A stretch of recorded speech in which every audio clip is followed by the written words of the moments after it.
पति की लाश पड़ी हुई थी और मेरी सास ने मुझे धक्के मारकर घर से बाहर निकाल दिया। मैं रोती हुई जा रही थी कि अचानक मेरी नज़र एक औरत पर पड़ी जो गोद में बच्चा उठाए चिल्ला रही थी, कोई मेरी मदद करो वरना मेरा बच्चा मर जाएगा।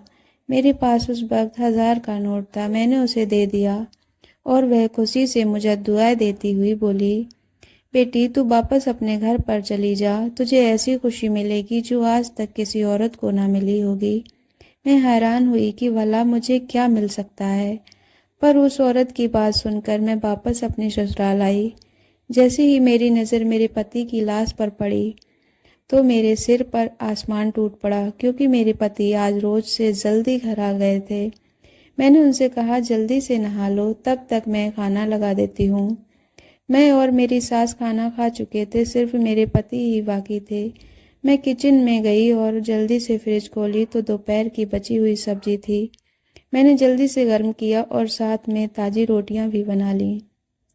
उसके बाद मैंने चूल्हे पर चाय के लिए पानी चढ़ाया, क्योंकि हम सबकी आदत थी कि खाने के बाद तुरंत हम चाय पीते थे। खाना लेकर बाहर आई, मेरे पति और सास चौकी पर बैठे हुए थे। मैंने खाना लगाकर अपने पति के सामने रख दिया। वो खाना खाने लगे। हम सबके चेहरे पर एक खामोशी थी, जबकि मेरी सास के चेहरे पर एक अजीब सी मुस्कुराहट थी जो मुझे कुछ गलत होने का संदेश दे रही थी। लेकिन मैंने इस ख्याल में को झटक दिया। मैं नहीं जानती थी कि मेरी जिंदगी में आगे कौन सा तूफान आने वाला है। मैं उठकर किचन में आई तो देखा कि चाय उबल चुकी थी। मैंने चाय कप में छानी और ट्रे उठाकर बाहर निकल गई, लेकिन आगे का मंजर देखकर मेरे हाथ से ट्रे नीचे गिर गई और उसे लगा किसी ने मेरी जान निकाल दी हो। मेरे पति चौकी पर लेटे हुए थे और जोर से अपना सीना मसल रहे थे। मेरी सास घबराकर उनके हाथ पर मालिश कर रही थी और साथ साथ कह रही थी, क्या हुआ अजीत, तुझे क्या हुआ, कुछ तो बता। मेरी सास चिल्ला चिल्ला कर रो रही थी। उनकी हालत देखकर मैं भागते हुए अपने पति के पास आई और उन्हें देखकर मैं भी चिल्लाने लगी। मेरे पति का सिर जैसे नीला पड़ गया था। इससे पहले कि मैं कुछ समझ पाती या किसी की मदद के लिए बुलाती, अचानक मेरे पति का जिस्म सूख कर कांटा हो गया और उनकी आंखों की पुतलियां भी बंद हो गईं। 2 मिनट में मेरी पूरी दुनिया खत्म हो चुकी थी। मेरे पति मुझे और अपनी माँ को अकेला छोड़कर इस दुनिया से जा चुके थे। मेरे सब कुछ मेरे पति ही थे। उनके इस तरह अचानक मौत ने मुझे हिलाकर रख दिया था। मैं बिल्कुल खाली हाथ रह गई थी। उनके अलावा मेरे आगे पीछे कोई नहीं था। हमारे घर का शोर सुनकर पड़ोसी और मोहल्ले वाले भी हमारे घर आ चुके थे। अचानक मुझे अपने आसपास घुटन का एहसास हुआ और मेरी आंखों के सामने अंधेरा छा गया। मैं अपने आसपास की सभी चीजों को चकराती हुई महसूस कर रही थी। मैंने दीवार का सहारा लेने की कोशिश की, लेकिन मैं अपना सुध बुध खो बैठी थी और अगले ही पल मैं अपने शरीर के सारे वजन के साथ जमीन पर गिर गई। मुझे होश आया तो मैंने खुद को अपने कमरे में पाया। मेरे सिर अभी भी भारी था। मैंने इधर उधर देखा तो अगले ही पल मेरे पति का बेजान वजूद मेरी नजरों के सामने आया। मैं जल्दी से उठकर बाहर आई। सुबह हो चुकी थी। मैं पूरी रात बेहोश थी। मैंने देखा मेरे पति की लाश घर के बाहर पड़ी थी और मेरी सास उनके चारपाई से लगकर बैठी थी। उनकी आंखों को देखकर लगा जैसे वो पूरी रात रोई हो। जवान बेटे का गम जो था एक माँ कह करती भी तो क्या। फिर मैं जैसे ही अपने पति की लाश के पास पहुंची तो मोहल्ले की सारी औरतें मुझे देखकर एक दूसरे से कहने लगी, तो देख लो, हो गई मेहरबान की सुबह। कैसी बेशर्म औरत है, पति की लाश पड़ी है और ये अपनी नींद पूरी कर रही है। पानी का घूंट भी नहीं पिया, फिर भी इन्हें तेरा ही ख्याल रहा कि तुझे उठाया ना जाए, तेरी तबीयत ना खराब हो जाए। इस हाल में भी इन्हें तेरा ही ख्याल रहा। और तू एक है जो पहले अपने पति को जान से मार डाला और फिर बेशर्म से इस घर में रहकर अपनी नींद भी पूरी कर रही है। अरे तुझे तो शर्म से डूब मरना चाहिए, ऐसे हमारे सामने खड़ी है। मैं हैरान सी उनकी बातें सुन रही थी। वह कितनी सफाई से सारा इल्जाम मुझ पर डाल रही थी।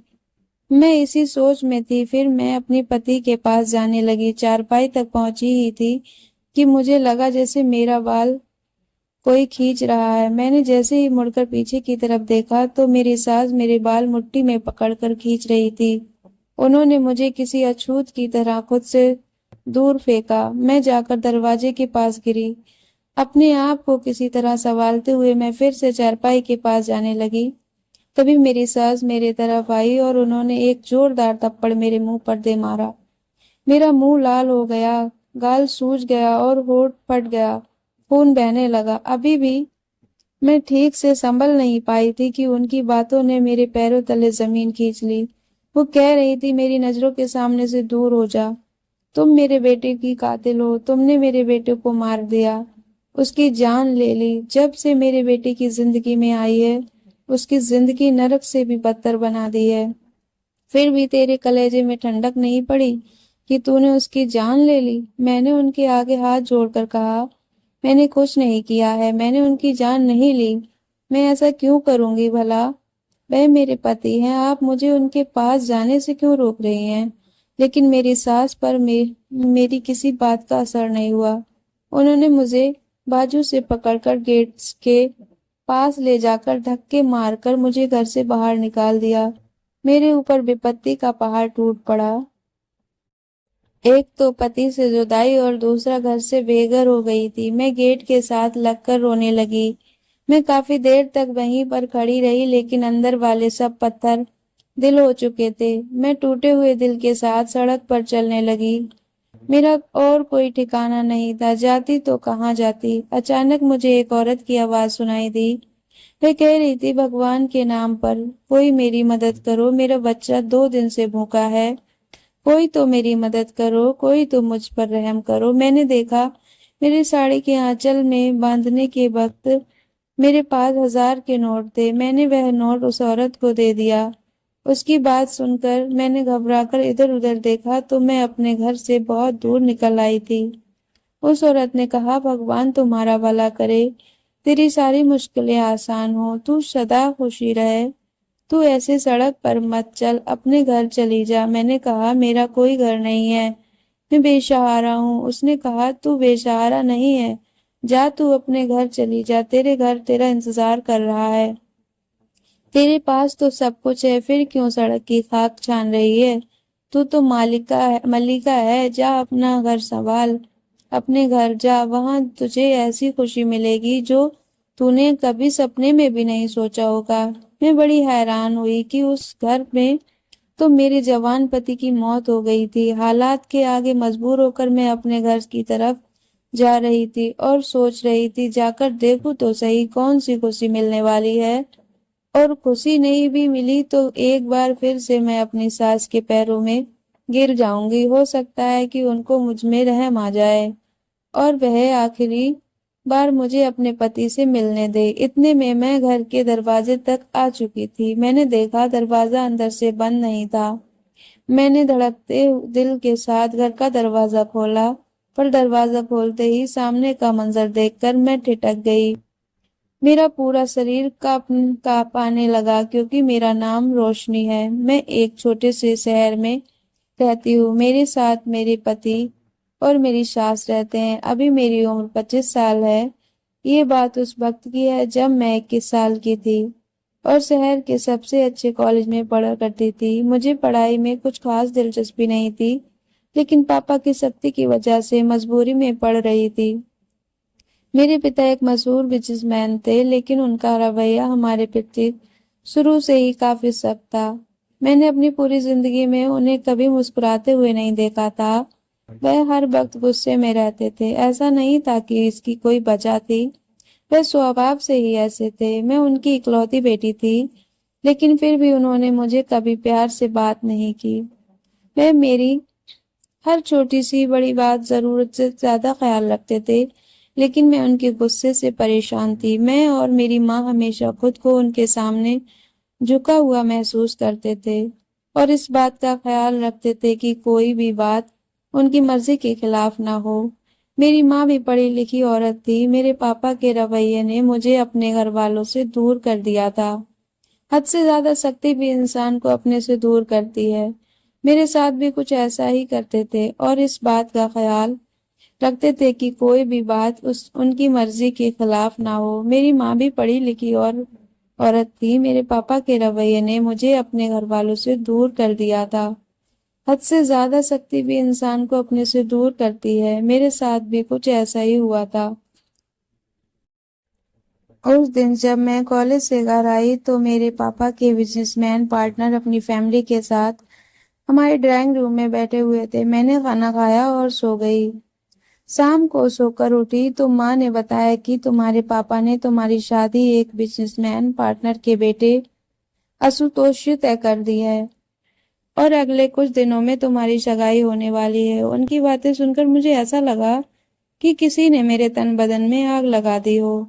मैंने माँ से इसका विरोध किया तो उन्होंने कहा, खबरदार जो उल्टी सीधी कोई हरकत की। तुम्हारे पापा के गुस्से से वाकिफ हो तुम, इसीलिए कोई भी हंगामा करके अपने और मेरे लिए कोई मुश्किल ना बना बढ़ाना। मैं गुस्से से अपने कमरे में चली आई और अपना फोन लेकर तुरंत अजीत को फोन मिलाया। रो रो कर उसे कहने लगी, पापा मेरी शादी जबरदस्ती अपने बिजनेसमैन पार्टनर के बेटे से करवाना चाहते हैं। तुम जल्दी कुछ करो क्योंकि मैं तुम्हारे अलावा किसी और से शादी नहीं कर सकती। अजीत ने कहा, तुम फिक्र मत करो, मैं जल्दी ही कुछ करता हूँ। मैं बहुत परेशान थी। दरअसल मैं अपने क्लासमेट अजीत से प्यार करती थी। अजीत दिखने में ठीक ठाक था लेकिन मैं उसके लिए कुछ भी कर सकती थी क्योंकि वह बहुत अच्छा था। उसके घर पर सिर्फ उसकी माँ और वह रहते थे। उसके पिता बहुत पहले ही गुजर चुके थे। उसकी बड़ी बहन थी जिसकी शादी बहुत पहले हो चुकी थी। अजीत के पिता का एक छोटा सा कारोबार था जिसे वह अभी संभालता था, लेकिन मुझे इस बात से कोई ऐतराज नहीं था क्योंकि मैंने कभी भी अपने पैसे पर घमंड नहीं किया था। दिन ऐसे ही गुजरते गए और मेरी सगाई आशुतोष से हो गई, लेकिन मैं शादी से खुश नहीं थी। धीरे धीरे मेरी शादी का दिन भी आ गया। मेरी शादी के एक हफ्ते पहले अजीत और उसकी माँ मेरे लिए रिश्ता लेकर आए थे। ये सब देखकर मेरे पिता ने उन्हें बेइज्जत करके घर से निकाल दिया और मेरे मोबाइल भी ले लिया। मैं बहुत उलझन में थी कि अब मैं क्या करूं। जिस दिन मेरी शादी थी उसी दिन लगभग दोपहर 2 बजे मुझे तैयार होने के लिए पार्लर जाना था। मैंने अपनी सहेली से कहा, तुम मेरे साथ चलो और समय से घर आ जाना। उसने सहमति में सिर हिला दिया और हम दोनों गाड़ी में बैठकर पार्लर के लिए निकल गए। मैंने जल्दी से अपनी सहेली के हाथ से मोबाइल लिया और तुरंत अजीत को फोन मिलाया। अजीत ने पहले बहुत नाराजगी जताई। तुम्हारे पापा ने हमारे साथ अच्छा नहीं किया। उन्हें मेरी माँ की बेइज्जती नहीं करनी चाहिए थी, लेकिन फिर भी मैं तुम्हारी खातिर सब कुछ भूलने को तैयार हूँ।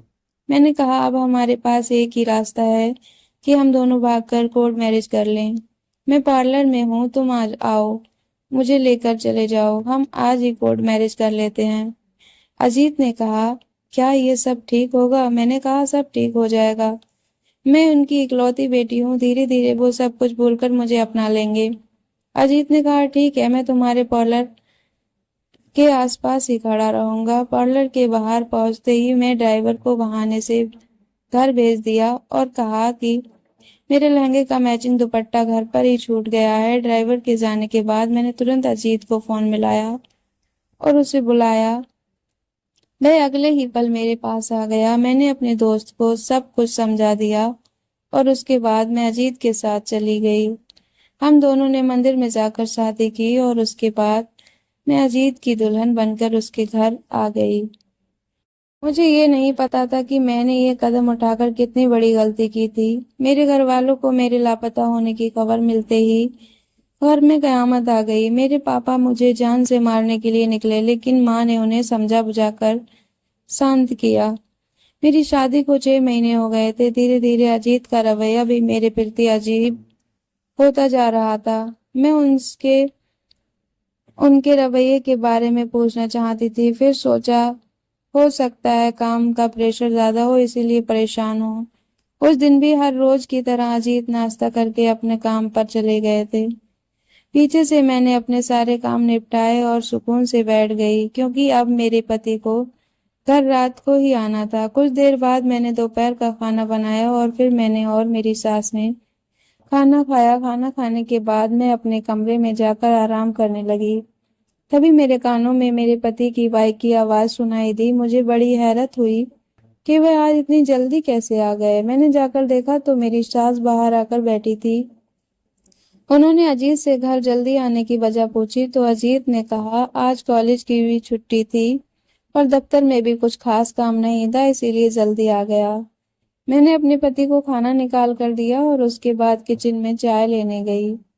वापस आई तो देखा कि मेरे पति अजीत मर चुके थे। मैं ये मंजर न देख पाई और बेहोश हो गई। जब मुझे होश आया तो सुबह हो चुकी थी। मैं अपने मरे हुए पति के पास जाना चाहती थी तो मेरी सास ने मुझे ये कहकर उनके पास जाने नहीं दिया कि तुम कातिल हो, और यही कहकर उन्होंने मुझे घर से बाहर निकाल दिया। मैं रोती हुई सड़क पर चलती जा रही थी, तभी मेरे कानों में एक औरत की आवाज आई। उसे मदद की जरूरत थी। मैंने उसकी मदद की तो उसने मुझे दुआएं देते हुए घर जाने को कहा और साथ में ये भी कहा कि घर जाने के बाद तुझे ऐसी खुशी मिलेगी जो आज तक किसी औरत को न मिली होगी। उसकी बातें सुनकर मजबूरन मैं घर पहुंची। जैसे ही दरवाजा खोला तो सामने का मंजर देख मेरे होश उड़ गए। दरवाजा खोलते ही मेरे ऊपर फूलों की बारिश होने लगी।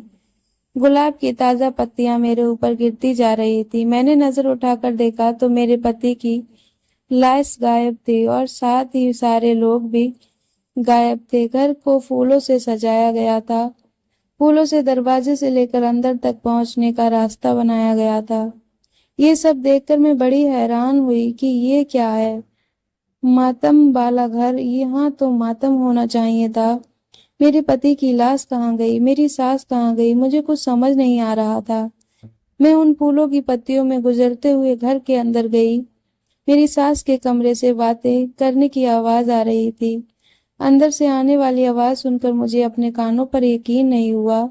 मुझे उस औरत की बातें सच लगने लगी। उसने सच ही कहा था।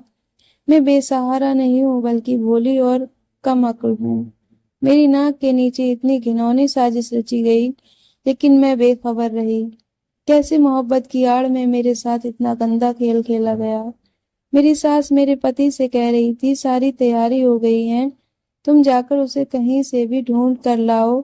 मेरे पति ने कहा मैं तो उसकी नजर में मर चुका हूँ, वह कैसे आएगी।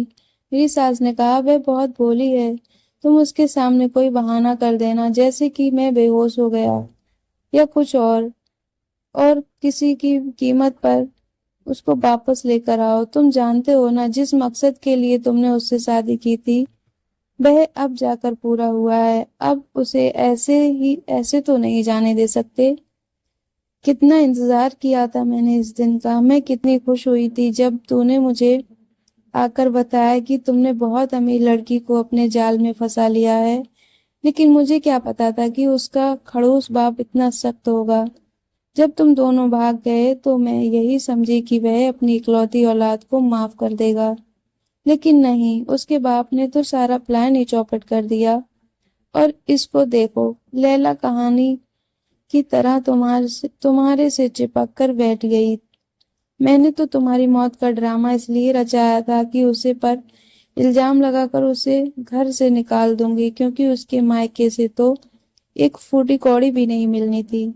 हम कब तक उसे मुफ्त में रोटियां खिलाते रहते। इसीलिए मैंने जानबूझकर तेरे खाने में बेहोशी की दवा मिलाई, स्प्रे से झाग भी लगा दी, और खून का क्या जरा सा कट लगा और नाक और मुंह खून से भर गया। मैं हैरत से खड़ी उनकी बातें सुन रही थी। अब और क्या सुनना बाकी था। अगली बात सुनकर तो ये पहले तो बस छोटे मोटे झटके थे। मेरी सास की अगली बात ने मेरे जिस्म से जान ही निकाल दी। मैं बेहोश होकर फर्श पर गिर पड़ी। मेरे पति और सास ने कुछ गिरने की आवाज सुनकर दरवाजे की तरफ देखा तो उनके चेहरे पर खौफ के साए मंडराने लगे। उन्होंने मुझे उठाकर बिस्तर पर लिटा दिया और जब मुझे होश आया तो मेरे पति अजीत कमरे में बेचैनी से टहल रहा था। मैं तुरंत उठी और कहा मुझे अपने माँ बाप के घर जाना है। मैं उनकी कोई भी बात सुनने बिना बाहर की तरफ बढ़ गई और अपने मम्मी पापा के घर जाने लगी। वहां पर पहुंची तो पता चला कि मेरे पापा एक हफ्ते पहले ही इस दुनिया से चल बसे हैं और अपनी पूरी प्रॉपर्टी मेरे नाम पर कर गए हैं। मेरी माँ मुझे देखते ही मेरे गले लगाकर रोने लगी। यही हाल मेरा भी था। दरअसल अजीत ने मुझसे दौलत की लालच में आकर शादी की थी। पहले तो सब ठीक रहा, लेकिन जब उन्हें पता चला कि मेरे पापा गुस्से में मुझे एक फूटी कौड़ी भी नहीं देने वाले हैं, तो उनका दिल मेरी तरफ से खट्टा हो गया। लेकिन माँ बेटे ने मुझे निकालने की वजह ढूंढने लगे, और जब उन्हें कोई वजह नहीं मिली तो उन्होंने अपनी मौत का ड्रामा ही रच लिया और मेरे ऊपर इल्जाम लगाकर मुझे घर से बाहर निकाल दिया। लेकिन मेरे घर से जाते ही उन्हें किसी से खबर मिली कि मेरे पापा मर गए और अपनी पूरी प्रॉपर्टी मेरे नाम कर गए। ये खबर सुनते ही मेरे पति उठकर बैठ गया। मोहल्ले वाले कुछ तो डर गए और कुछ ने वजह जानने की कोशिश की। उन्होंने ऐसा महसूस कराया कि उसे तो कुछ याद ही नहीं। सबने यही समझा कि हमारी ही गलती है, हमने बेहोशी को मौत समझ लिया। एक एक करके सारे लोग वहां से चले गए। अब मेरी सास और मेरी पति प्रॉपर्टी के लालच में मुझे वापस लाना चाहते थे, ताकि मेरी पूरी प्रॉपर्टी अपने नाम करवा सके। इसीलिए उन्होंने मुझे खुश करने के लिए मेरे स्वागत का पूरा इंतजाम किया। लेकिन मैंने भी फैसला कर लिया था कि मैं उन्हें कभी माफ नहीं करूंगी। शाम होते ही मेरे पति और मेरी सास मेरे घर आए और माफी मांगने लगे, लेकिन मुझ पर उनकी किसी भी बात का असर नहीं हुआ। वे मायूस लौट गए। कुछ दिन बाद मुझे पता चला कि मेरी सास को उनके किए की सजा मिल गई और उनके पूरे शरीर पर फालिस मार गया है। अजीत को भी हालत बहुत खराब थी। उसकी हालत देखकर मेरा दिल खून के आंसू रोता था। चाहे उसने मेरे साथ जो भी किया, लेकिन वह मेरी मोहब्बत था, इसीलिए ना चाहते हुए भी मैंने उसे माफ कर दिया। मेरी सास और मेरे पति दोनों बहुत बदल गए थे। उनकी जिंदगी से दौलत की हवस खत्म हो चुकी थी।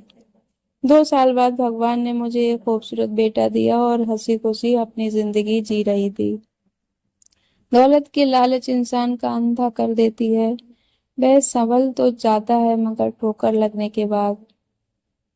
तो दोस्तों, कहानी कैसी लगी कमेंट करके जरूर बताएं, और वीडियो को लाइक करें, चैनल को सब्सक्राइब करें। मिलते हैं नेक्स्ट वीडियो में, तब तक के लिए अपना ख्याल रखिए। Thanks for watching.